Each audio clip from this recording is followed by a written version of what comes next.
ഡോക്ടറെ, ഇപ്പോൾ ഈ അടുത്ത കാലത്ത് ഉണ്ടായൊരു പ്രധാനപ്പെട്ട ഒരു ഇഷ്യൂ, ഈ മയക്കുമരുന്ന് ഇങ്ങനെ വ്യാപകമായി വർദ്ധിച്ചുകൊണ്ടിരിക്കുന്ന സന്ദർഭത്തിൽ മയക്കുമരുന്ന് കുത്തിവെച്ചിട്ട് കോഴിക്കോട് 10 പേർക്ക് HIV എന്നുള്ള ഒരു വിവരമാണ് പുറത്തു വന്നിരിക്കുന്നത്. ഇതിനെക്കുറിച്ച് എന്താണ് ഡോക്ടർ? അത് 2-3 വീഡിയോ വാർത്തയൊക്കെ ഞാൻ കണ്ടു. അപ്പോൾ ഒരു DMO പറയുന്നുണ്ട്,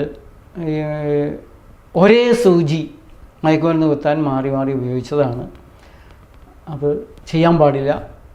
അപ്പോൾ അതിൽ നമ്മൾ ബോധവൽക്കരണം നടത്തുമെന്നാണ് ആരോഗ്യവകുപ്പിൽ ആ DMO ഇരുന്ന് പറഞ്ഞത്.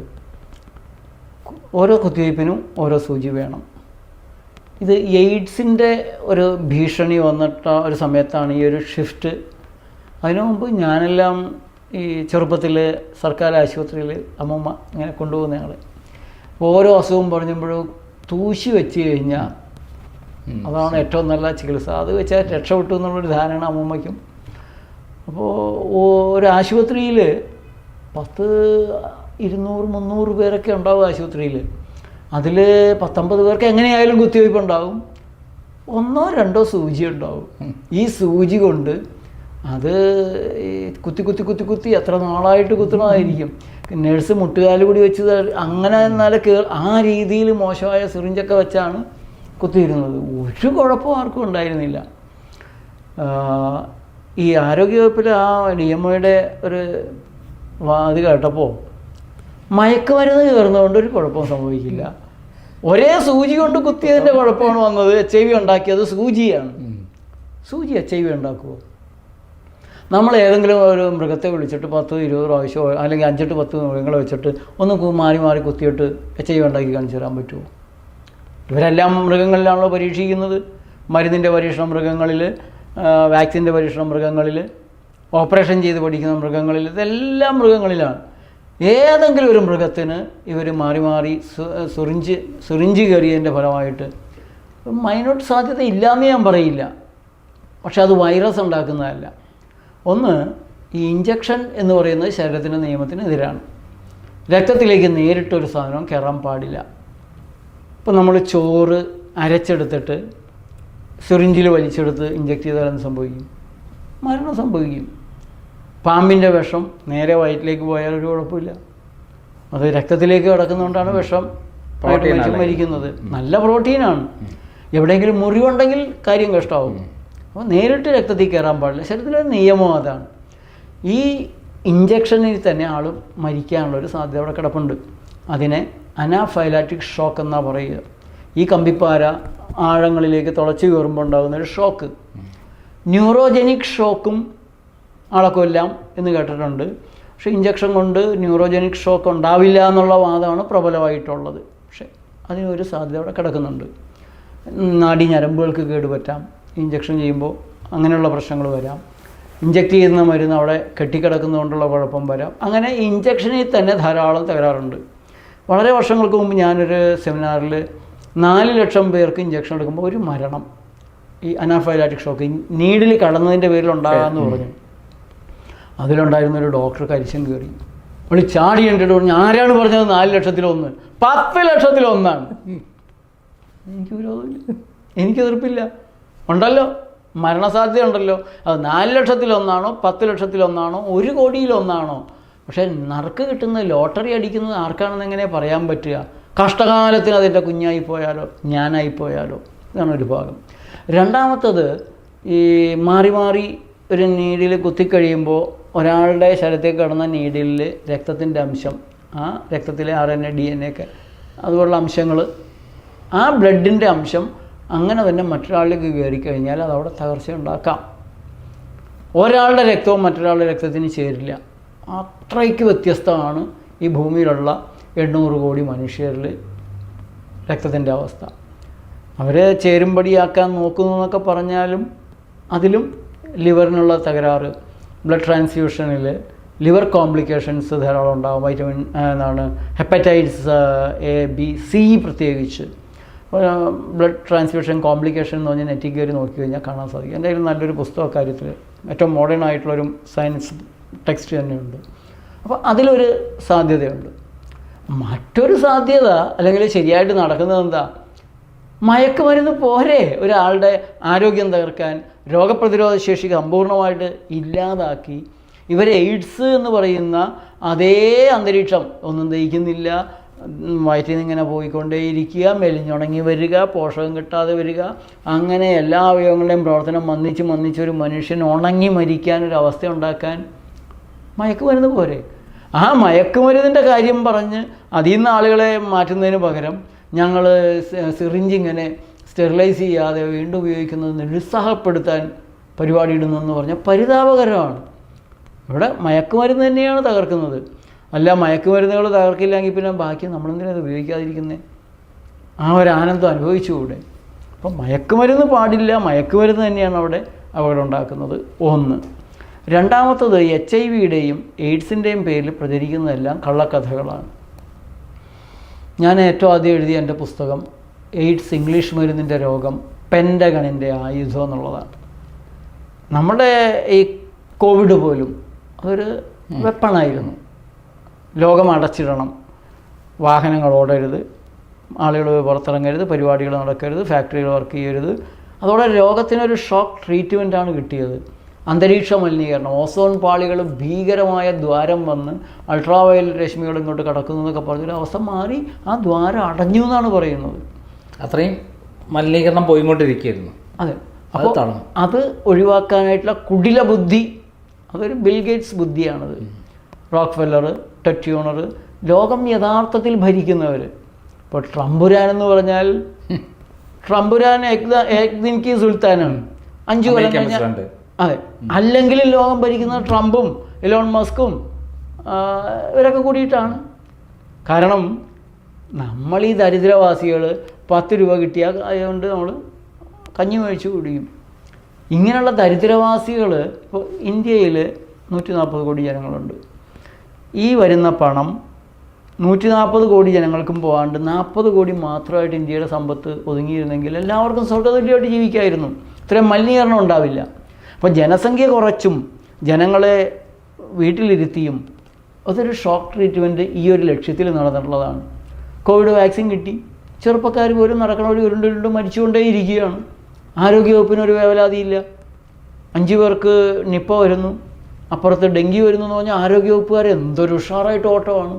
ഇത്രയും ആളുകൾ, ചെറുപ്പക്കാർ കുഴഞ്ഞു വീണ് മരിക്കുന്നതിൽ ഡോക്ടർമാർ തന്നെ, 42 വയസ്സുള്ള ഡോക്ടറാണ് മാരത്തോൺ ഓട്ടം കഴിഞ്ഞിട്ട് കുഴഞ്ഞു വീണ് മരിക്കുന്നത്. എന്നിട്ടൊരു അന്വേഷണ രാജ്യത്ത് നടക്കുന്നില്ല. അപ്പോൾ ഇവിടെ ഏത് വിഷയത്തിലാണോ കൊമ്പത്തിരിക്കുന്നവർക്ക് താല്പര്യമുള്ളത്, അവരുടെ ഫണ്ട് കിട്ടുന്നത്, മെലിൻഡ ഗേറ്റ്സ് ഫൗണ്ടേഷൻ്റെ ഫണ്ട്, റോക്ക്ഫെല്ലർ ഫണ്ട്, ബിൽ ഗേറ്റ്സിൻ്റെ അങ്ങനെയുള്ള ഫണ്ടുകൾ കിട്ടുന്നത്, ആ കാര്യത്തിലാണ് ഇവിടെ താല്പര്യമുള്ളത്. ആ കാര്യത്തിൽ എയ്ഡ്സിനെയാണ് ആദ്യമായിട്ട് നമ്മളെ ഞെട്ടിക്കാൻ അവർ ഉപയോഗിക്കുന്നത്.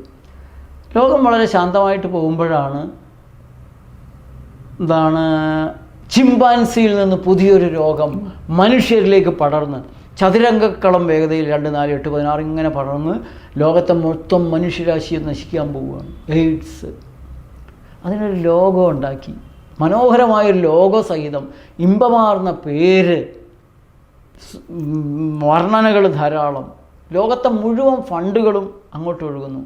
ബാക്കിയുള്ള ഭക്ഷണം കൊടുക്കാനുള്ള ഫണ്ടുകൾ എല്ലാം എയ്ഡ്സിൻ്റെ നിർമ്മാർജ്ജനത്തിന് വേണ്ടി ഒഴുകുന്ന ഒരവസ്ഥയുണ്ടായി.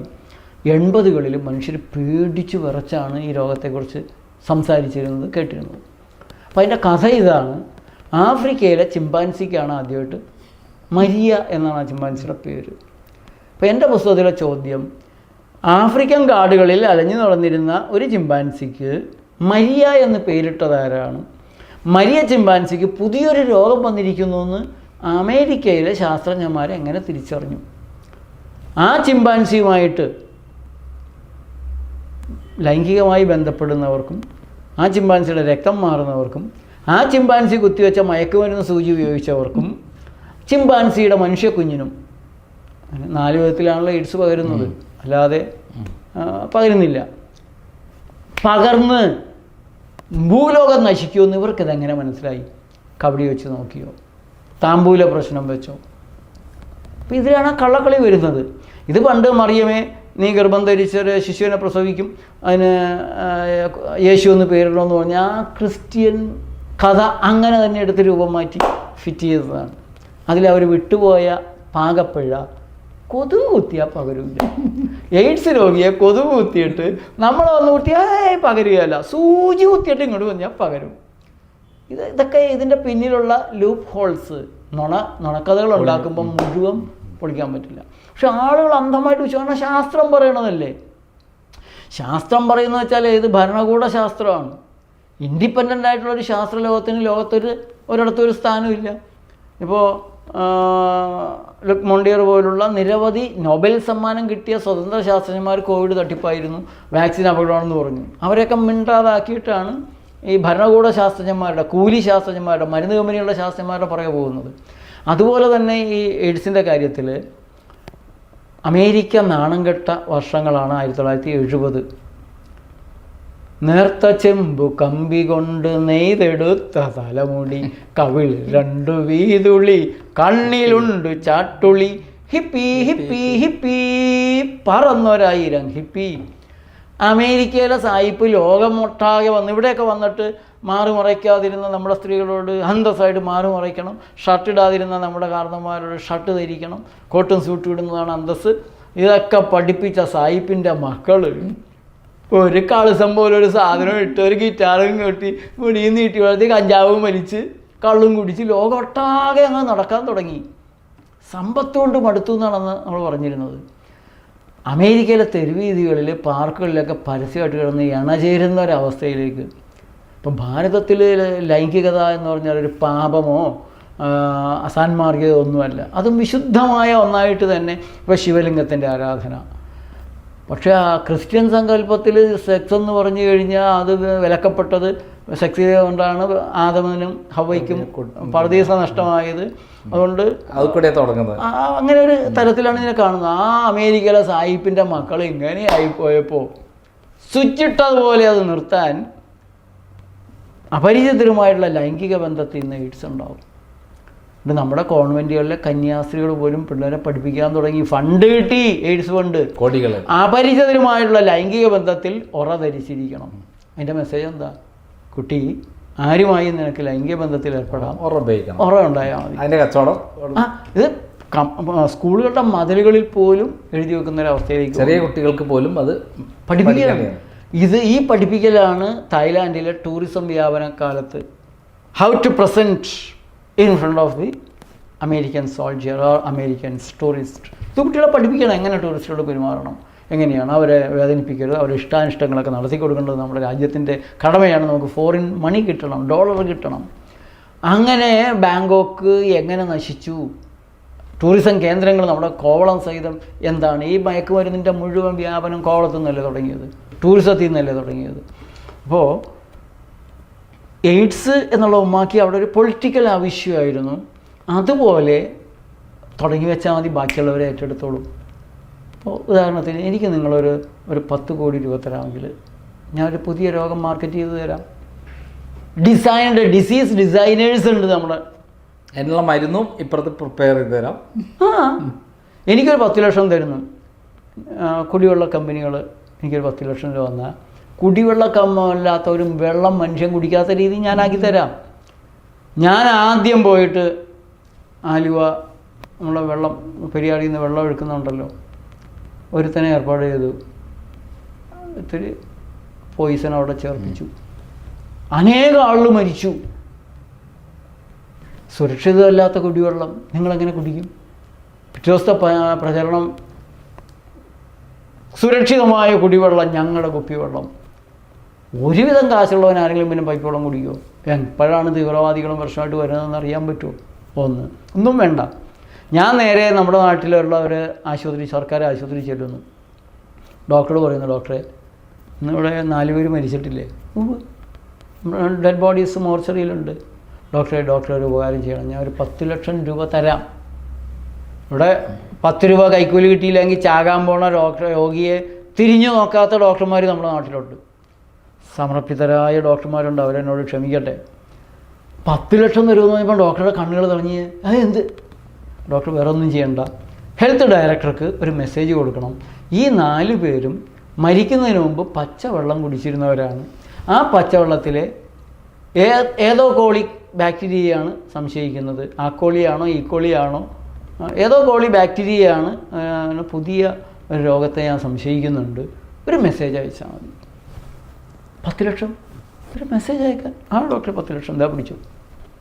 എന്താ കുഴപ്പമുള്ളത്? എനിക്കൊരു സംശയമുണ്ട്. ഇവർ മരിക്കുന്നതിന് മുമ്പ് പച്ചവെള്ളം കുടിച്ചവരാണ്, അതിലുണ്ടായിരുന്ന ഈ ഏതോ കോളി ബാക്ടീരിയയാണ് പുതിയ രോഗമായിട്ട്. ഞാൻ ഉടനെ തന്നെ പത്രക്കാരനെ ഒന്ന് കണ്ടു, ക്രൈം നന്ദകുമാരനെ ഒന്ന് കണ്ടു. ഇങ്ങനെ പുതിയൊരു രോഗം പൊട്ടി പുറപ്പെടുന്നുണ്ട്, മോർച്ചറിയിൽ 4 പേരുടെ മൃതദേഹം വെച്ചിട്ടുണ്ട്. തെളിവില്ലാണ്ട് നന്ദകുമാർ വാർത്ത കൊടുക്കുമോ? എന്തെങ്കിലും തെളിവ്? പിന്നെ ആ ഡോക്ടർ ആരോഗ്യവകുപ്പ് ഹെൽത്ത് ഡയറക്ടർക്ക് മെസ്സേജ് കൊടുത്തിട്ടുണ്ട്. ഉടനെ ഹെൽത്ത് ഡയറക്ടറെ തന്നെ വിളിക്കുകയാണ്. അതിങ്ങനെ എറണാകുളം ആശുപത്രിയിൽ നിന്ന് ഇങ്ങനെ ഒരു മെസ്സേജ് വന്നു. ഹെൽത്ത് ഡയറക്ടറാണെങ്കിൽ ചൊറിയും കുത്തിയിരിക്കണം. അങ്ങോട്ട് കാശ് പിരിക്കുക, മരുന്ന് കമ്പനിയുടെയൊക്കെ കമ്മീഷൻ മേടിക്കുക, മന്ത്രിക്ക് കൊടുക്കുക, വിഹിതിച്ചെടുക്കുക എന്നുള്ളതാണ് പാവത്തിൻ്റെ ജോലി. വേറെ എന്ത് ജോലിയാണ് ഇവർക്കുള്ളത്? അപ്പോൾ ഉടനെ ചാടി ഉഷാറായി. ഞാൻ അങ്ങോട്ടൊരു മെഡിക്കൽ ടീമിനെ അയച്ചിട്ടുണ്ട്, മെസ്സേജ് കിട്ടി. പിന്നെ എന്താണ്, മെഡിക്കൽ ടീം വരുന്നതിന് മുമ്പ് പൊട്ടുകുറ്റിയൊക്കെ ആയിട്ട് നമ്മളിങ്ങനെ എത്തി. മെഡിക്കൽ ടീം കാറിൽ നിന്ന് ഇറങ്ങുന്നു, സ്ലോ മോഷനിൽ മോർച്ചറിയിലേക്ക് പോകുന്നു, മോർച്ചയുടെ വാതിൽ തുറക്കുന്നു, 4 മൃതദേഹങ്ങൾ അതിൻ്റെ ഇവർ നോക്കുന്നത്. അവിടെ നിന്ന് ഇവിടെ നിന്നൊക്കെ ഫോട്ടോ എടുത്ത് പിറ്റേ ദിവസം വാർത്ത എന്താ, ഏതോ കോളി ബാക്ടീരിയ രോഗം, മെഡിക്കൽ ടീമിൻ്റെ പരിശോധന, 4 പേരുടെ മരണം, ഫോട്ടോകൾ പല ആംഗിളിൽ. പിന്നെ ഹെൽത്ത് ഡയറക്ടർ ഒരു പ്രസ്താവന, തിളപ്പിച്ചാറ്റിയ വെള്ളമല്ലാതെ ഞങ്ങൾ കുടിക്കരുത്, അങ്ങനെയാണ് സംശയമുണ്ട്, അതുകൊണ്ട് ജാഗ്രത പാലിക്കണം. അത്രേ ഉള്ളൂ, ജാഗ്രത പാലിക്കണം. ഞാൻ നേരെ ശ്രീലങ്കയിലേക്ക് വണ്ടി കയറി, വിമാനം കയറി. അവിടെ ചെന്ന് അവിടെയും കൊടുത്തു 10 ലക്ഷം.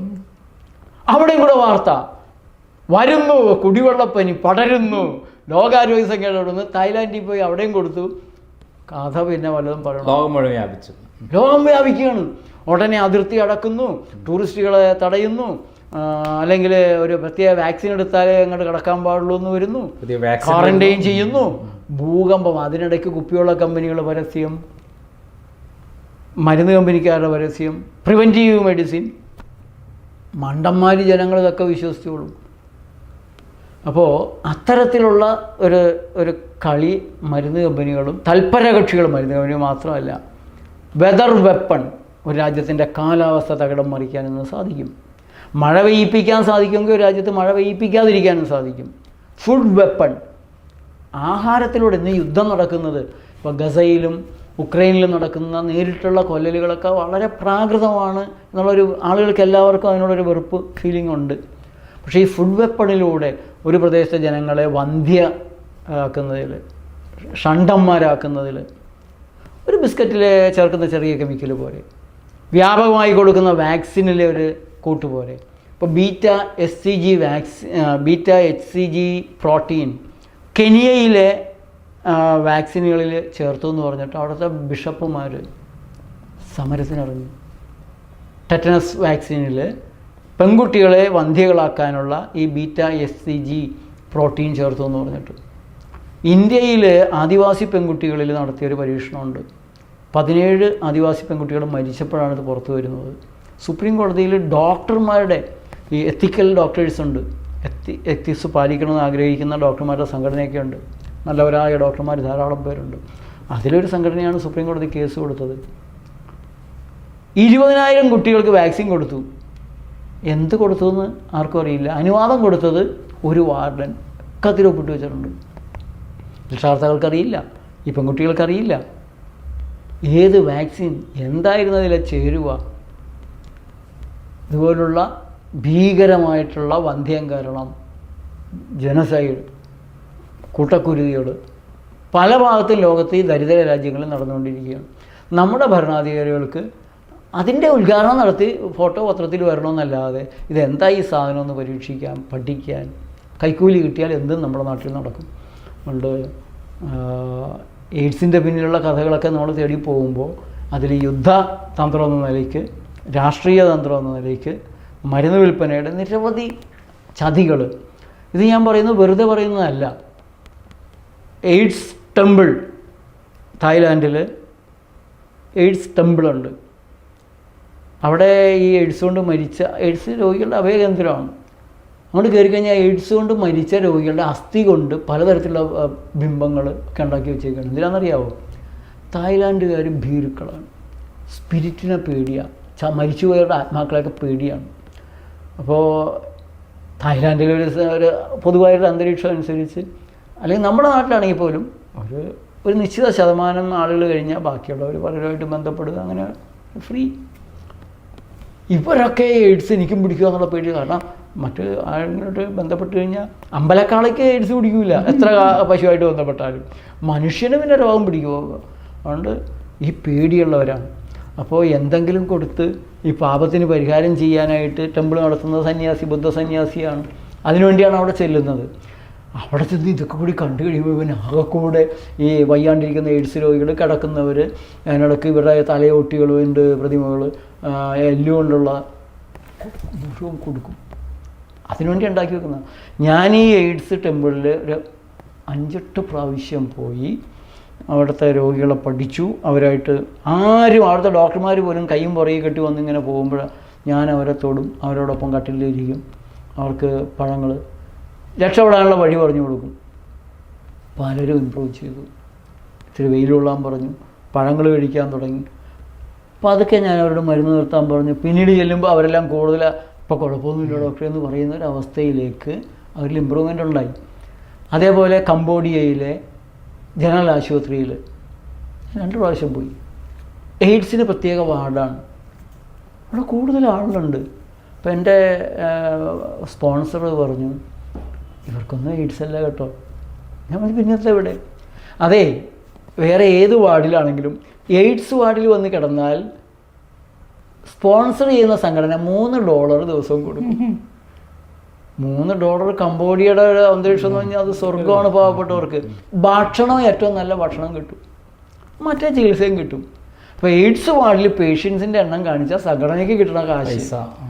അപ്പോൾ ഞാൻ രണ്ടാമത്തെ പ്രാവശ്യം ചെന്ന് അവിടെയുള്ള, ആദ്യത്തെ പ്രാവശ്യം തന്നെ ജീവനക്കാരുമായിട്ട് കുറച്ച് ചങ്ങാത്തം ഉണ്ടാക്കി.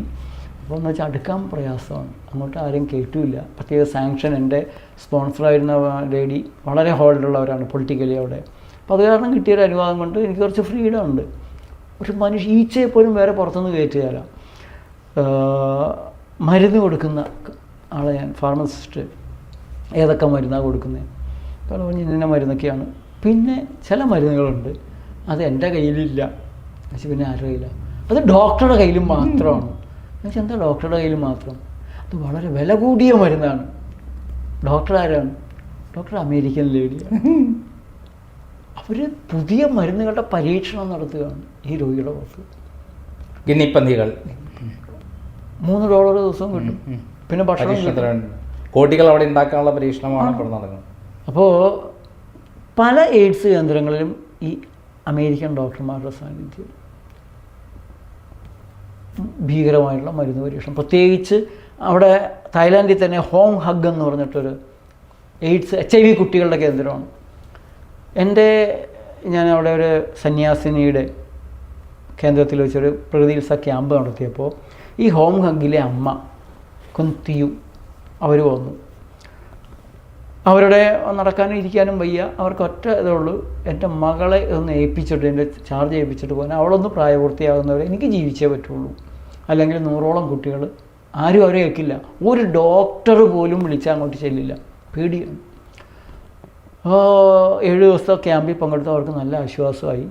പിന്നെ അവർ തിരിച്ചു പോയി. അടുത്ത ക്യാമ്പിൽ അവർ എയ്ഡ്സ് HIV കുട്ടികളെ ഞാൻ കൊണ്ടുവന്നിട്ട്, എൻ്റെ മക്കളെ ഞാൻ കൊണ്ടുവന്നിട്ട് ഒരു 5-6 പേരെ കൊണ്ടുവരട്ടെ എന്ന് ചോദിച്ചു. ഒരു പരീക്ഷ ധൈര്യമായിട്ട് കൊണ്ടുവരാൻ പറഞ്ഞു. പക്ഷെ ഒരു കാര്യമുണ്ട്, ഒരു HIV കുട്ടികളാണ് നിങ്ങൾ ആരോടും പറയരുത്, പറഞ്ഞാൽ ബാക്കിയുള്ളവർ ഓടിക്കളയും. എൻ്റെ ആവശ്യമില്ല. ആ കുട്ടികൾ വന്നു, ഇവർക്ക് നല്ല വ്യത്യാസമുണ്ട്, ഇവർ ക്യാമ്പിൽ പങ്കെടുത്തു, ആ കുട്ടികളും പങ്കെടുത്തു. ആ കുട്ടികളും ഞാനുമായിട്ട് വളരെ ഫ്രണ്ട്ലി ആയി, ഞങ്ങളൊന്നിച്ച് കളിക്കാനൊക്കെ തുടങ്ങി. കുട്ടികൾക്കെന്ന് വെച്ചാൽ അവരാരും തൊടുകയില്ല, അവരടുത്ത് വരില്ല. അപ്പോൾ നമ്മൾ ഇത്രയും ഫ്രീ ആയിട്ട് പതുക്കെ ക്യാമ്പിലുള്ള എല്ലാവരും അവർ ഫ്രീ ആയി.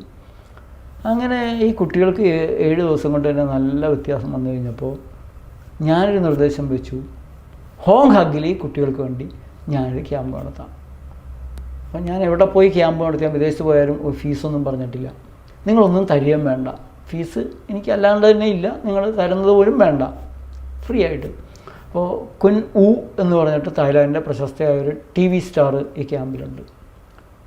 അവർ പറഞ്ഞു ഈ ക്യാമ്പിനുള്ള ഫുഡ് സ്പോൺസർ ചെയ്യാം, ഫ്രൂട്ട്സ്. അങ്ങനെ ക്യാമ്പിലുള്ള പലരും ഭക്ഷണത്തിനൊക്കെയുള്ള പണം അവിടെ തന്നെ.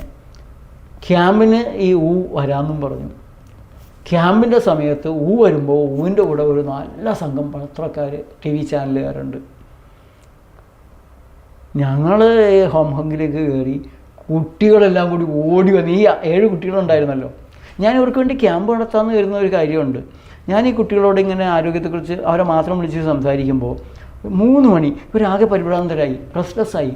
എന്തോ കുന്തിയോ പറഞ്ഞു, ഒന്ന് നിർത്തണം സാറേ, അവർക്ക് മരുന്ന് കഴിക്കേണ്ട സമയമാണ്. 3 മണി 5 മിനിറ്റ് വൈകിയാൽ അവർ മരിച്ചു വീഴും. ഈ മരുന്ന് കഴിച്ചേ പറ്റുള്ളൂ. വൈകിയുണ്ട് കുട്ടികൾ മരിച്ചിട്ടുണ്ട്. എടാ ഇങ്ങനൊരു മരുന്നോ? മരണത്തെ പിടിച്ചു കൊടുത്തിട്ട മരുന്നോ? അങ്ങനെ സാധനം ഇല്ലല്ലോ. അത് കുട്ടികൾ മരുന്ന് കഴിച്ചു കഴിഞ്ഞാൽ അങ്ങനെയാണ് ഞാൻ ഈ കുട്ടികൾക്ക് വേണ്ടിയിട്ട് മരുന്നിൽ നിന്ന് രക്ഷപ്പെടാനൊക്കെ ആയിട്ട്. ഈ കുട്ടികളെ എന്നെ കണ്ട് ഓടി വന്ന് 2 എണ്ണം കൈ തോന്നി, ഒരുത്തൻ മുതുകത്തോടെ കയറിയിട്ട് കഴുത്തേ പോന്നിരുന്നു. ഞാൻ മറ്റവരിത്തിരി പേടിച്ച് സംഘമൊക്കെ ഇത്തിരി. പിന്നെ ബാക്കിയുള്ള കുട്ടികളും വന്ന് ഞങ്ങളവിടെ കളി തുടങ്ങി. ചെന്ന വഴിയെ കളി തുടങ്ങി.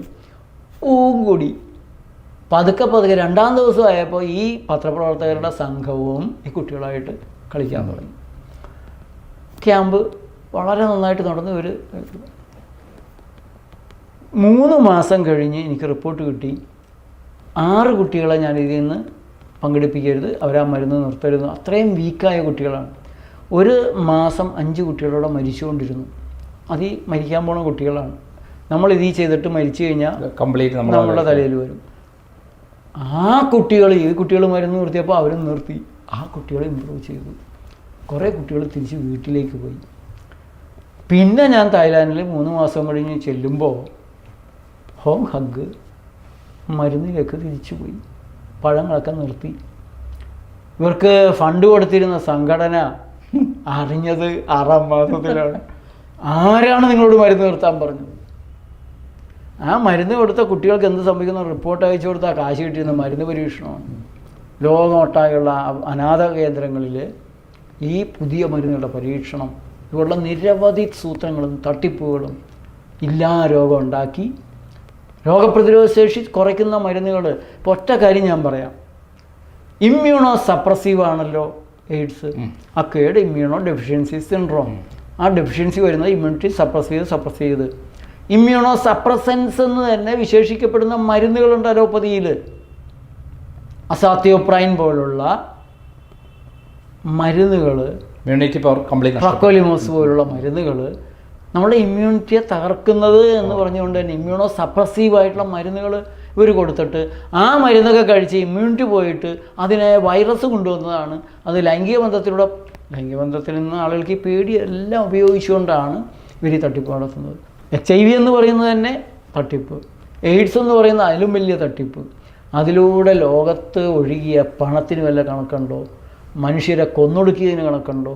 വീട്ടിൽ കയറ്റാതെ മക്കളെ അച്ഛനും അമ്മയും പുറത്താക്കി, അമ്മയെ പുറത്താക്കി, അച്ഛനെ പുറത്താക്കി, എന്താ ഭീകരതകൾ നടന്നു. ഇപ്പോൾ ആർക്കും എയ്ഡ്സിനെ പേടിയില്ല. ഇതിനിടയിലാണ് ഈ 10 പേർക്ക് എയ്ഡ്സിൻ്റെ പറഞ്ഞിട്ട് വന്നത്. HIV എയ്ഡ്സിൽ വരുന്നുള്ള അത് സൂചിയിൽ നിന്ന് പകർന്നു വരുമ്പോൾ അതിൻ്റെ പരിഹാസ്യത ഇവരെന്താ ആലോചിക്കാത്തത്? നമ്മുടെ ആരോഗ്യവകുപ്പ് ഇതൊന്നും ചിന്തിക്കണം. അവിടെ ഇരിക്കുന്ന ആളുകൾ ഈ മോളിൽ നിന്ന് വരുന്ന ഇൻഡാസ് അനുസരിച്ച് തുള്ളുന്നതിന് പകരം ഒന്ന് ആലോചിക്കാൻ തയ്യാറാവണം. അതുകൊണ്ട് മയക്കുമരുന്ന്, ഇനി മയക്കുമരുന്ന് ഉണ്ടാക്കുന്ന ആരാ? ഇത് മുഴുവൻ മരുന്ന് കമ്പനിക്കാരുണ്ടാക്കുന്നതാണ്. അവരുടെ കൂടെ ഡോക്ടർ കൊടുക്കുകയാണെങ്കിൽ നല്ല മരുന്ന്, ആളുകൾ പോയി കുറച്ച് നേരിട്ട് ഉപയോഗിച്ച് അവർ ഓപ്പിയോയിഡ് കോൺട്രവേഴ്സി അമേരിക്കയിൽ നടന്നിട്ടുള്ളതും കൂടി ഒന്ന് ചെക്ക് ചെയ്താൽ എങ്ങനെയാണ് പെയിൻ കില്ലറുകൾ മയക്കുമരുന്ന് തന്നെയാണ്. ആ പെയിൻ കില്ലറുകൾ ഉപയോഗിച്ച് അവിടെ ചെറുപ്പക്കാർ മുഴുവനും വെടിവെക്കാനും വെട്ടാനും കുത്താനും ക്രിമിനലുകളായി മാറിയത്. അത് അവർ തിരിച്ചറിഞ്ഞ് ഓപ്പിയോയിഡ് മരുന്നുകൾ അവസാനിപ്പിച്ചു. അതെല്ലാം ഇന്ത്യയിലേക്ക് വന്നു. ഇന്ത്യയിലെ ക്രിമിനൽ ആക്ടിവിറ്റികളെല്ലാം കൂടി ചെറുപ്പക്കാരെല്ലാം മയക്കുമരുന്നുകൾക്ക് അടിമയായി. ആ ഓപ്പിയോയിഡ് ക്രൈസിസ് വേറൊരു രീതിയിലാണ് നമ്മുടെ നാട്ടിൽ നടക്കുന്നത്. ഇതിൻ്റെ പിന്നിലും ഫാർമസ്യൂട്ടിക്കൽ ഇൻഡസ്ട്രി തന്നെയാണ്. അന്താരാഷ്ട്ര ഫാർമസ്യൂട്ടിക്കൽ മാഫിയ തന്നെയാണ്. അതുകൊണ്ടാണ് ഈ മയക്കുമരുന്ന് പിടിച്ചു, എവിടെ നിന്ന് വന്നു? അവരെ പിടിക്കണില്ലല്ലോ, എൻ്റെ സോഴ്സ് പിടിക്കുന്നില്ലല്ലോ. അത് ഈ അലോപ്പതി മാഫിയ തന്നെയാണ്. അതിൻ്റെ ഒരു തട്ടിപ്പ് തന്നെയാണ് കോഴിക്കോട് നടന്നിരിക്കുന്നത്. HIV പേരിൽ നടന്ന ഏറ്റവും വലിയ തട്ടിപ്പാണ് കോഴിക്കോട് 10 പേർക്ക് HIV ഉണ്ടായി എന്ന് പറയുന്ന ഒരു സംഭവം എന്നുള്ളതാണ് ഡോക്ടർ പറഞ്ഞിരിക്കുന്നത്. മയക്കുമരുന്ന് എന്ന് പറയുന്നതിൻ്റെ ഒരു ഭാഗം തന്നെയാണ് ഈ തട്ടിപ്പും. നന്ദി, നമസ്കാരം ഡോക്ടറെ. ഓക്കെ.